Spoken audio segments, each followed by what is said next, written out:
Good afternoon, everyone. It was a delicious lunch, wasn't it? Yes, thank you. And I am a dessert lover. I don't have it every day, I just have it sometimes, but it just shows how you can make delicious desserts. There we are. There's the voice. You can make delicious desserts without having to use things that harm you. My husband loves apple strudel, and I make him one, sometimes once a week, sometimes once a fortnight. I make it out of spelt flour, I roll it thin, I put grated apple on, I sprinkle it with maple syrup, roll it up. It's so easy. And how yummy is that? So there's so much that you can do that people don't realise. God gave us taste buds for a reason. Hey, food should taste fantastic, but it should also be such that it's going to build up healthy bodies and minds. And as you saw this morning, there are some things that are people eating that they don't realise that it's actually affecting the way they're thinking. So my lecture tonight, this afternoon, is entitled Healing the Mind. To understand how the mind heals, we need to have a look at the basic laws that govern the functioning of the brain. And the first law of the mind is the law of cause and effect. And effect follows cause with unvarying degree all through nature, and never should the effect be blamed as the cause. And how often it is. I told you the story this morning of the lady who got panic attacks. And she thought that she'd got panic attacks as if it's the cause of all her problems, but it was actually the effect of all her problems. And I was able to show her how to rewire her brain so that she could overcome her panic attacks. And I've seen quite a few people being able to overcome their panic attacks. It doesn't happen overnight. It doesn't happen straight away. And the things that I recite to you, I didn't read yesterday or learn yesterday. And the beautiful piano playing we heard this morning, it didn't happen yesterday either. You know, Rome wasn't built in a day. Isn't that the old saying? But little by little by little, practice makes perfect, and practice makes permanent as well, as I showed you in the pathway that comes in the brain. So always should we put our detective hat on and find out why these things are so. There's a verse in the Bible that says, do unto others as you would have them do to you. Now this is more than a nice saying, this is divine law. And that law states that whatever you give out, you shall receive again. Now that's great news, and it's bad news. When's it bad news? When what you're giving out is not good. One lady said to me, last week, she's 80, my son held me down and forced medication down my throat. I said, oh dear. She said, yes, I used to do it to him. What can I say? And have you seen the little brooch, the little sticker on the back of a car? Parents, be nice to your children. They're going to choose your old folks home. Life serves back in the coin you pay, so be careful. Be careful what you're giving out. And some people say, well, they need to know what it feels like. You know, I've been hurt. Well, maybe so, but not by your hand, because if it is by your hand, what does that law state? It's coming back again. So how can you walk away from heartache, from pain, from abuse? There is a way. And the second law covers it. It's the law of choice. And the choice that enables us to walk away from heartache is the choice to forgive. And what most people don't understand is that forgiveness is not a feeling. Forgiveness is a frontal lobe choice. In fact, if you were to wait till you felt like forgiving, I'd like to suggest that we would never do it. No, it's a frontal lobe decision. It's like the young girl that I was working with. She's 14, she's angry, she's bitter. Her father had sexually abused her from 6 to 9 years of age. But I knew, what's this going to do for her life? What's it going to do for every relationship? Her marriage, her role as a parent. So I decided to take the plunge, you know, when you turn the hot water off and just have cold water on. What I plunge every morning when I go into that cold creek, I took the plunge and I sat with her and I gave myself a bit of time, and I was going to go through this with her. And I said, Do you know there is one way that you can be freed from the heartache that you're feeling, and that is by forgiveness? She said, no way, he does not deserve to be forgiven. I said, absolutely right, but it's got nothing to do with it. As the time went on, I explained to her how forgiveness cuts the chains that bind you to that painful past. Forgiveness gives you wings. Forgiveness gives you freedom. Forgiveness is the only prescription in the entire universe that has the power to break the chemical bonds of hostility, anger and hate. You don't have to feel like it. Do you know, as we went through it, finally, I think it took about an hour and a half, finally she said, all right, I forgive. Now some may say, I don't think she felt like it. How could she feel like it? She made a frontal lobe decision, even with only a half-developed frontal lobe. She said, all right, I forgive. I jumped up, I shook her hand, I said, congratulations.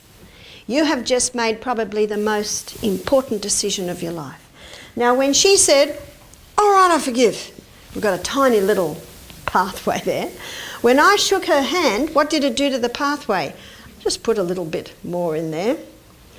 Do you know, that afternoon she said, I'm feeling better about it. I said, you are experiencing a law of the mind. And that law states, it's the third law, it states that your words affect your feelings. Don't wait till you feel like it, just do it. Because when you do it, then you'll feel like it. Maybe not immediately, but little by little by little.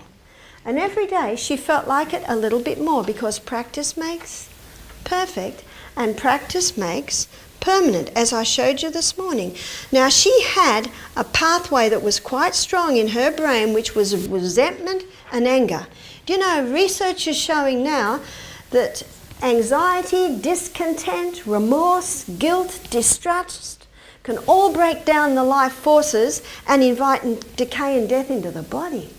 Now that little book that I think you've picked up called The Ministry of Healing, if you go to the chapter Mind Cure, you will find that statement in there. That grief, anxiety, discontent, remorse, guilt, distrust all break down the life forces and can invite decay and death into the human body. That's quite a statement. And that was written 100 years ago. And look what science shows today. Dr. Carolyn Leaf, in her book, Who Switched Off My Brain, she shows that when we entertain or cherish negativity and resentment, anger, anxiety, it's negativity. When we entertain negativity, it's like a breeze going through our mind. Now we are all tempted with negativity, or am I the only one? We all are. Now that negative thought comes into the mind and it's like a breeze, and it wafts through the branches of your nerves. And if you decide to hold on to it by cherishing it, entertaining it, little thorns grow between the dendrites. And those little thorns are physical thorns that the science is showing can cause damage in your nervous system to the point of psychosomatic diseases. All because we cherished and held on to negative thoughts. You don't have to feel like it. How could you? Just do it. Like this young girl. All right, all right. Great. Now every day I'd look at her, and that's all I had to do. Okay? Children are very, very bright. Don't say the obvious, okay? You're implying that they're idiots. They're very bright. I just looked at her. Yes, it was my daughter. I just looked at her and she'd smile. And then I know there's a confirmation. There's a confirmation. And every day, this pathway of anxiety, discontent, remorse got thinner and thinner. And every day, the forgiveness pathway got larger and larger and larger. Isn't that nice? That is how also we can rewire our brain. We can rewire our brain from anxiety, discontent, remorse, guilt, distrust, and we can rewire that to go down a love, joy, peace, goodness, gentleness, generosity, down those pathways. We have a choice. We actually have a choice whether we're happy or sad. And we have no right to be sad.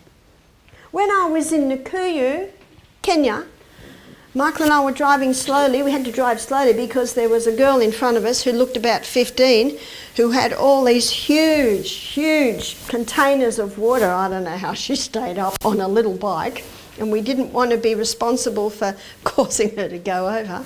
Whoa. We were going slow and we were going past a rubbish tip, and we looked in and children were jumping out of the rubbish. It was their home.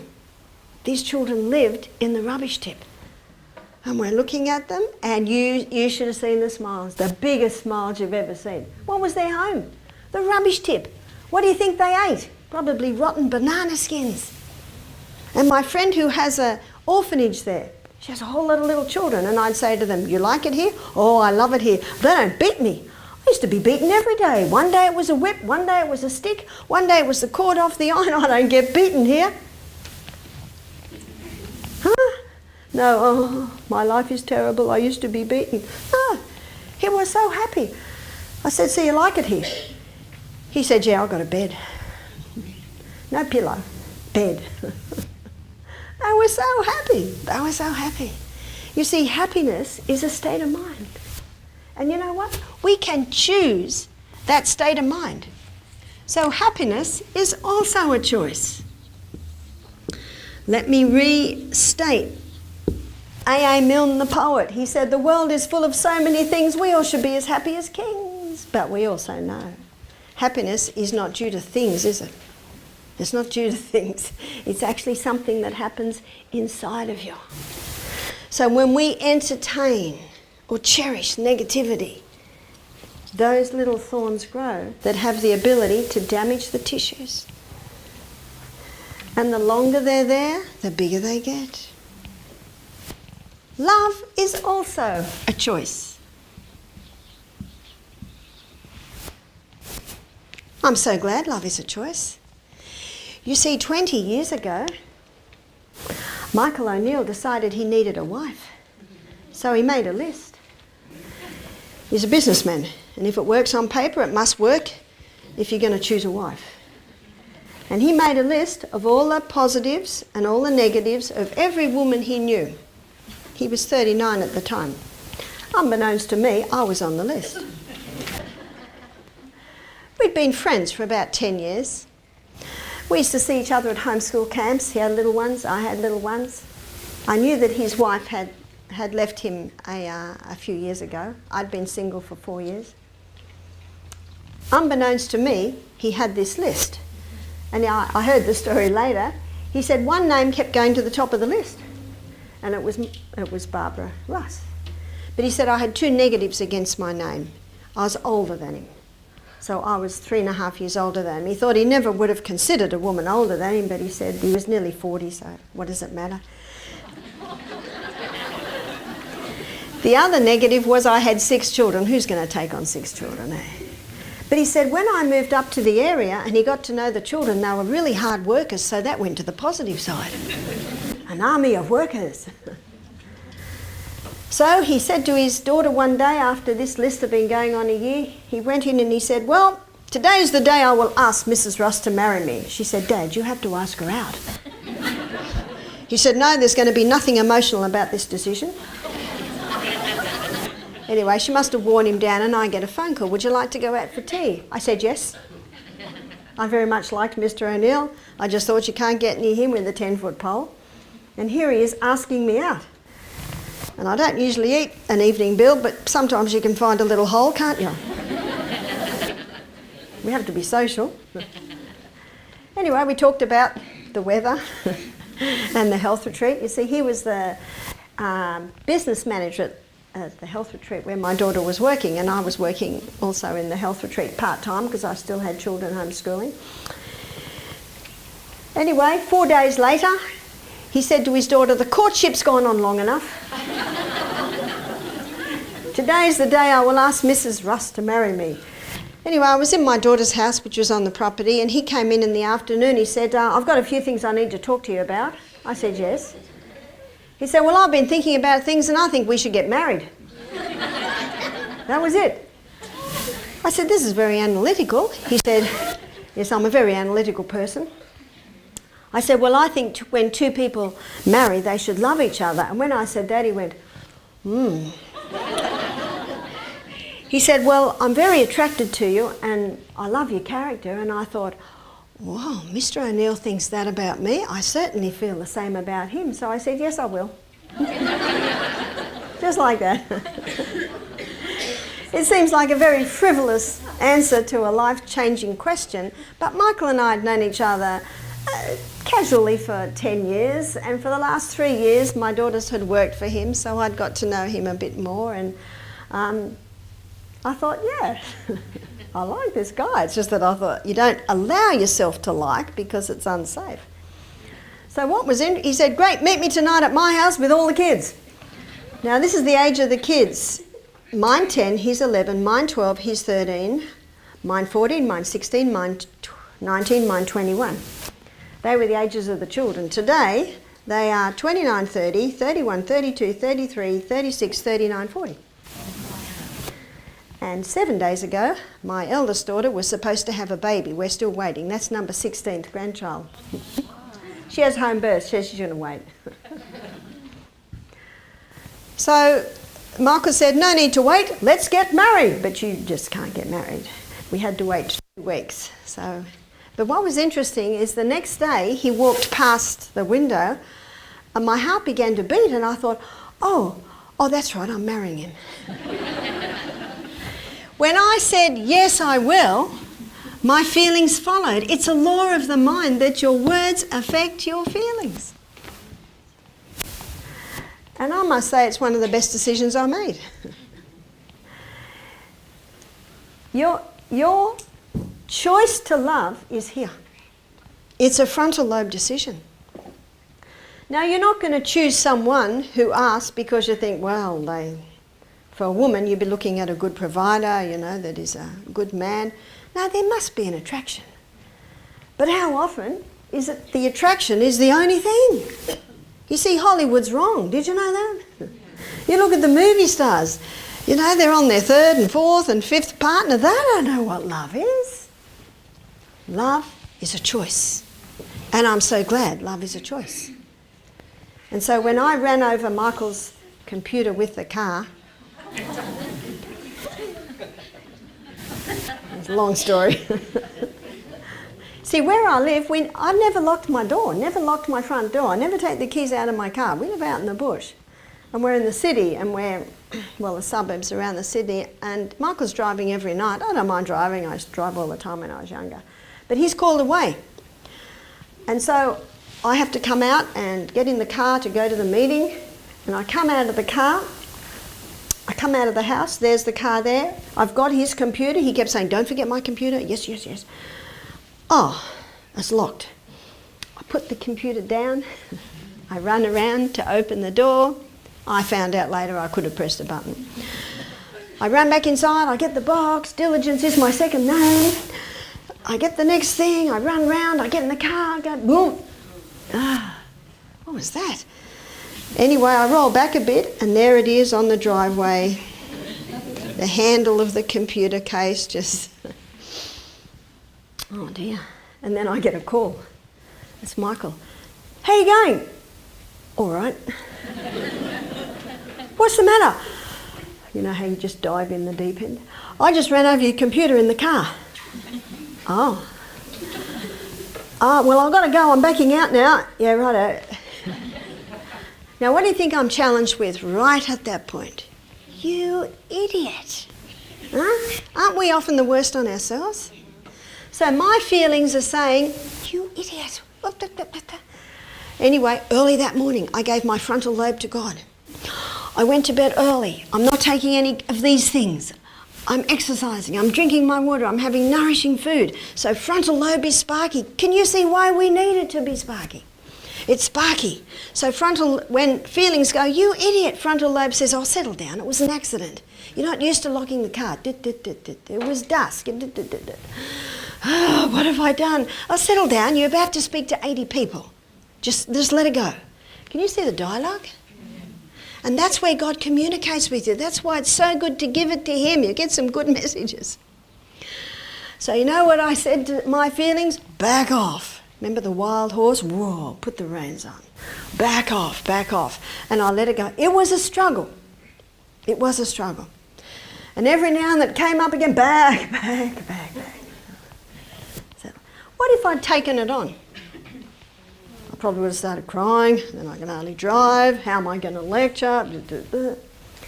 10 minutes later I get a call. It's Michael. He says it's all right. Oh, how I love that man. Can you see what love is? Look, I have to tell you, young people, the grey hair comes and the wrinkles come. And you'll be disappointed if that's what you're falling in love with. It's character. That's what you fall in love with. My husband hasn't got really big muscles, but I think he's the strongest man on the planet. What's the illustration of strength? The strength of a man, of a woman, is their ability to control their feelings. The weakness of a man, of a woman, is the ability of their feelings to control them. And I taught my boys this proverb. It's Proverbs 16:32.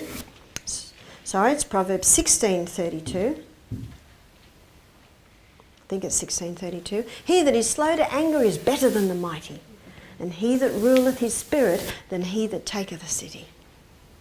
I heard someone say to Michael when they heard that story, wow, you had 10 minutes to calm down, did you? He said, no. He said, as soon as I heard it, I immediately thought, oh, righto, where are we going to get another computer now? You can rewire your brain to do that. Don't waste time on beating yourself up or beating someone else up. Put up your hand if you've never made a mistake. One little 7-year-old boy put his hand up. Oh, congratulations. You see what I'm saying? We've all been there, haven't we? We've all, maybe you've never run over a computer in the car. Life is made up of those tiny little things, isn't it? And what made me say to you, oh, I love that man, when he said, it's all right. Well, $1,200 later, he's got an even better computer, and we found a computer geek that was able to get it all off. And every now and then he'll drop a little joke about running over computers with cars. But you know what I do? Laugh. Yeah. I'd be a fool to go, oh, I'm hurt. Ah. Do you know there's a proverb, I think it's Psalm 119, verse 165. Great peace have they which love thy law, and nothing shall offend them. How nice to be. How nice. Words affect feelings, so be very, very careful on your words. There's a proverb, and it's Proverbs 12:18. It says, there is that speaketh like the piercings of a sword, but the tongue of the wise is health. By the way, who's at the piercings of a sword to? Oh yes, to the people that hear it. Ooh. But what about the speaker? Have you ever been with someone who's just lost it, and then an hour or two later, they won't even look at you? It's pierced them. It's pierced them. The fourth law states that your words reveal your feelings and you cannot let them all out. Some say it's your right to speak your mind. It's actually your obligation not to speak your mind. Our children were brought up in a home where it was considered a weakness if you lost it. It was considered a weakness if you let loud, angry words come out. And it is a weakness. I was talking to some young boys recently and they said, oh, you know, it was actually my grandson in America. There's this hockey player and sometimes he gets his hockey stick and breaks it. He is so strong. I said, that is not a strong man. I said, that is a weak man. That is a weak man. Breaking a hockey stick, there's not strength. You know what strength is? When you're tempted, when you're being yelled and screamed at and accused of terrible things, you remain calm. You remain calm.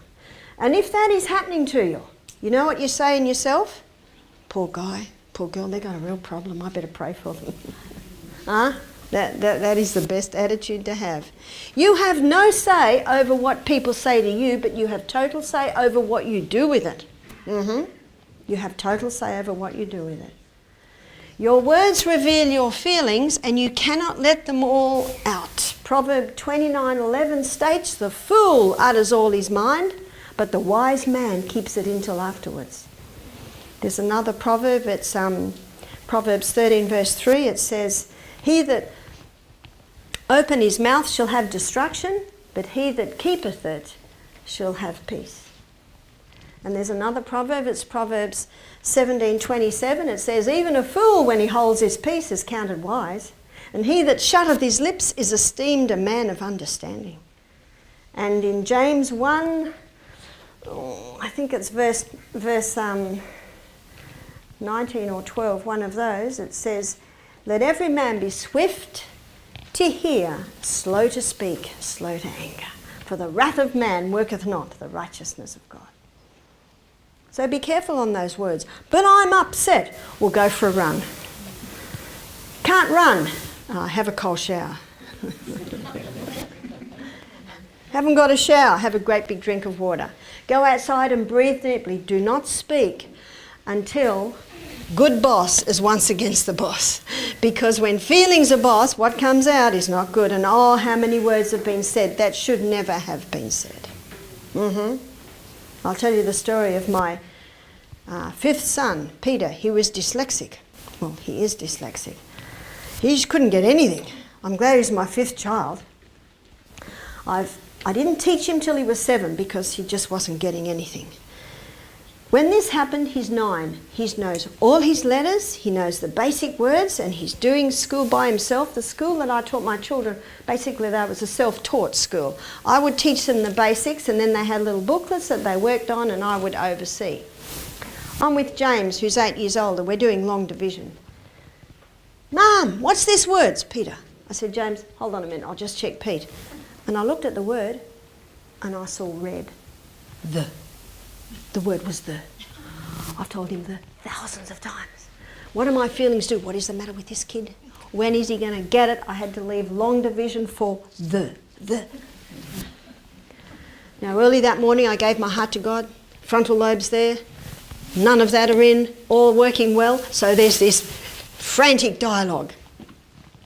I'm feeling, what's the matter with this kid? When's he going to get it? The other kids did the frontal lobe saying, yeah, and how's he going to feel if you say that? You know this is a different kid. You know he's your best worker. You know that he said to you one day, how come our eyes are so little and what we see is so big? Couldn't answer that one.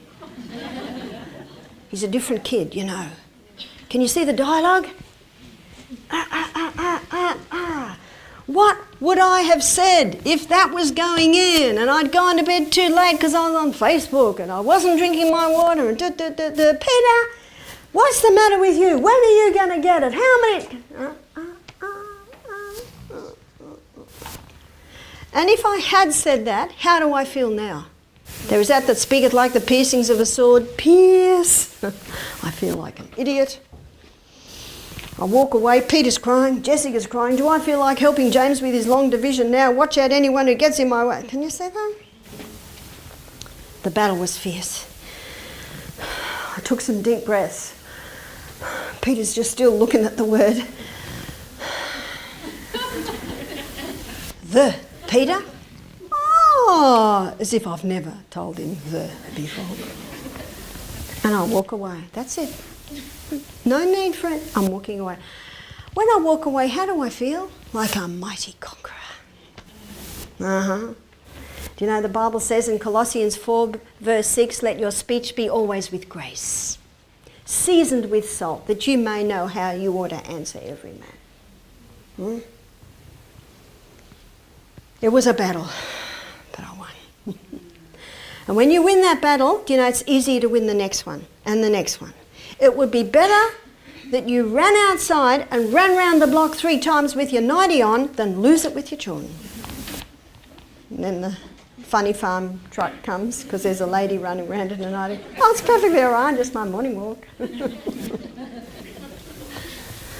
I know one little girl, mother used to scream at her, and then the phone would ring and the mother would go, "Ah, hello." And what does that child think? My mother likes the person on the phone. It's a struggle. We all get challenged. That's why just drop everything and run outside and do 10 push-ups on the ground or whatever it takes. Come back. Right, we'll talk about it now. Better that. Better that. Your words reveal your feelings and you can't all come out. That's where the physical can help. Number 5 is the law of adaptation. The law of adaptation states that we have a brain that changes. Do you know the Proverbs talked about it, but it's only 12 years science has acknowledged it. Here are the Proverbs. One is Proverbs Proverbs 13 verse 20. It says, "He that walketh with wise men shall be wise, but a companion of fools will be destroyed," because of the law of adaptation. The other Proverbs is Proverbs 22:24. It says, "Make no friendship with an angry man. With a furious man thou shalt not go, lest thou learn his ways and get a snare for thy soul." Because of the law of adaptation, and because of the law of adaptation, the brain has the ability to grow and the brain has the ability to shrink. So let me give you a terrible growing scenario. The fish that got away, every time the story is told, how big does the fish get? Do you know if you continually relate painful past, what can happen to it? It grows. It can actually get bigger than it really is. And who would want that? But something else is growing. It's these little thorns growing in between the dendrite, causing damage. Well, what's a wonderful growing scenario? Every time you learn something new, you grow another dendrite. You grow another dendrite.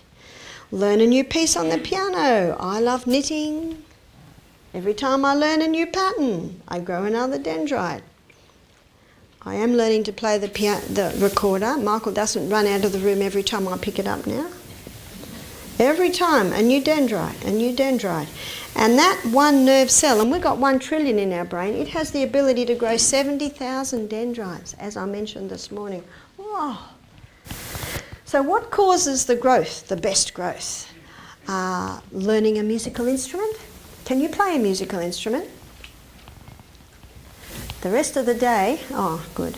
The rest of the day you can spend choosing your instrument. Can't afford one of these. Mouth organ, recorder. You're cheating if you get a tambourine or a recorder or a triangle. Learning a new language. I was reading in the newspaper, when I don't usually read it, but I'm in the Qantas Club for 5 hours and I read through the Australian. It said in there, research has been done that if people in the latter years of life learn a new language, they can slow down Alzheimer's by 6 years.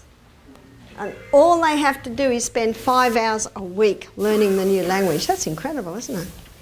That was only a few days ago I read that.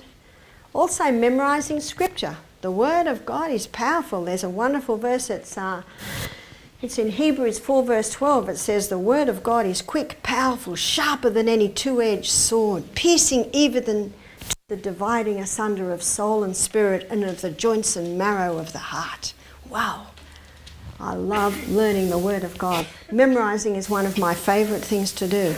And a few years ago I was memorising the first 14 verses in John chapter 1.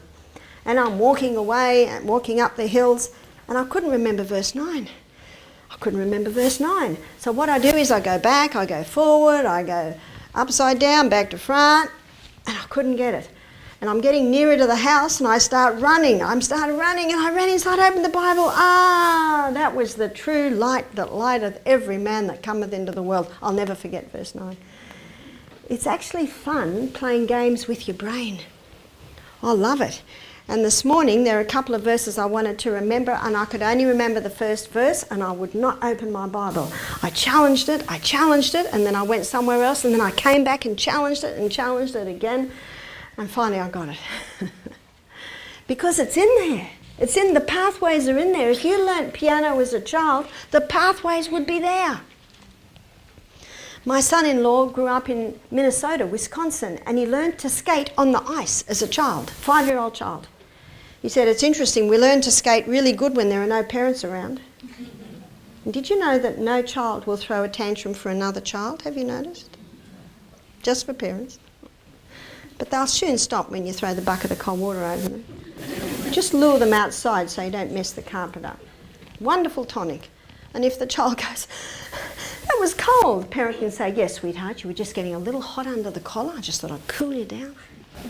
Wonderful tonic effect. One lady said, that's child abuse. I said, no, it is not. I said, I'll tell you what child abuse is, allowing the child to tantrum. When a child tantrums, all the little nerves tighten and become on edge, the muscles tighten, digestion stops, the bowels start to seize up. Whoa, terrible way. Bucket of cold water, fixes it like that. And next time the child goes to do it, just reach for the bucket. You know they can switch it on and off like that. So start to challenge your brain. Now you know what a lot of people do? When they're nearly there, they stop with the memorising. Now if you're climbing a mountain and you're near to the top, that's when it's the hardest. Do you just turn around and go back down? Oh, you're nearly there. Sometimes I'll memorise and I'll go over it and over it and over for 5 days, wake up day 6, can't remember a thing.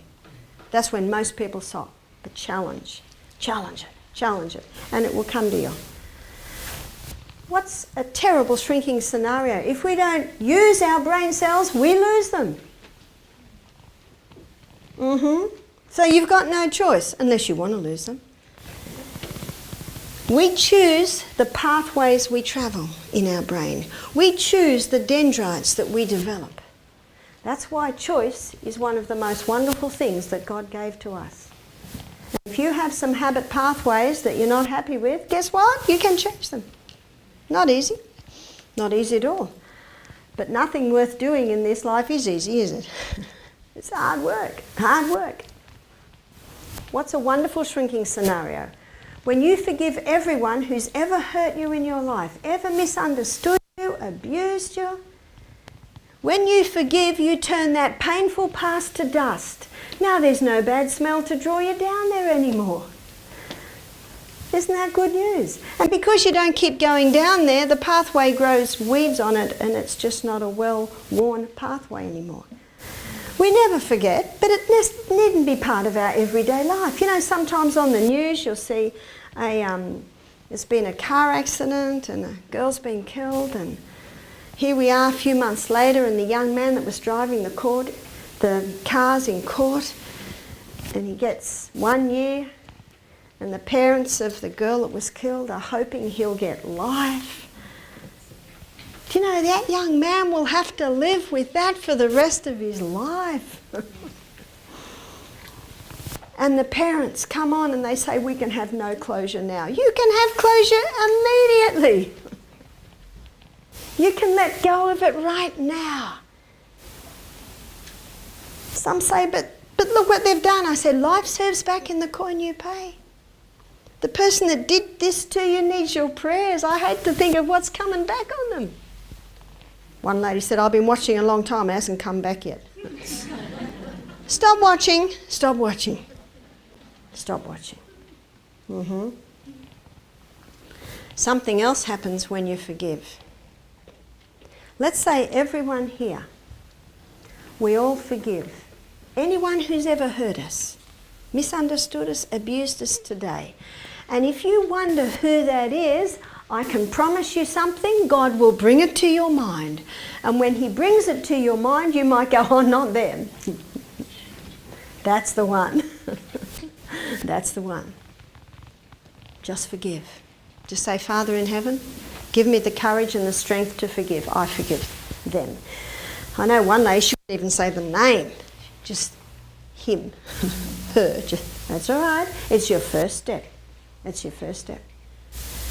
When you do that, tonight when you lay down to bed, ideally by 9, so you get your hours of power, some little cells are activated. because of your decision to forgive, and the cells are called glial cells. The smallest cell in the human body is the sperm cell. The second smallest cell is the glial cells. So you've forgiven. You lay down to sleep and the glial cells are activated and they come along and they vacuum clean up all the thorns because of your decision to forgive.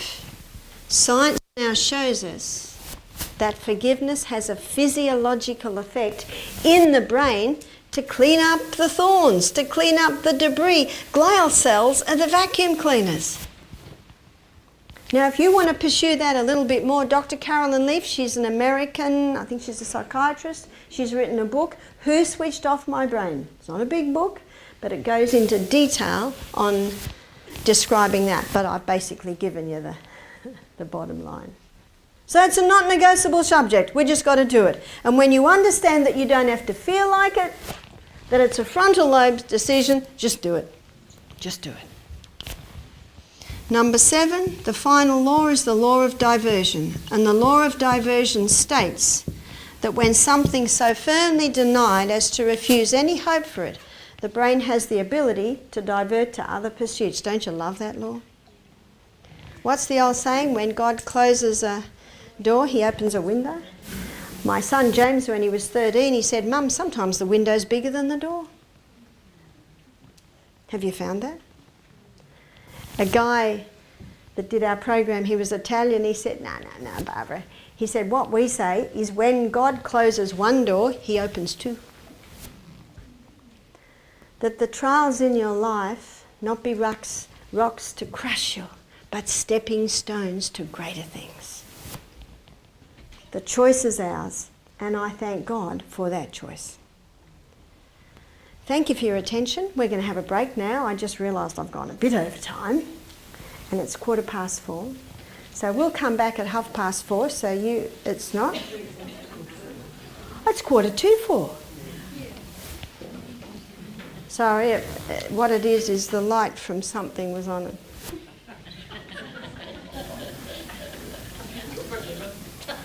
Oh, thank you.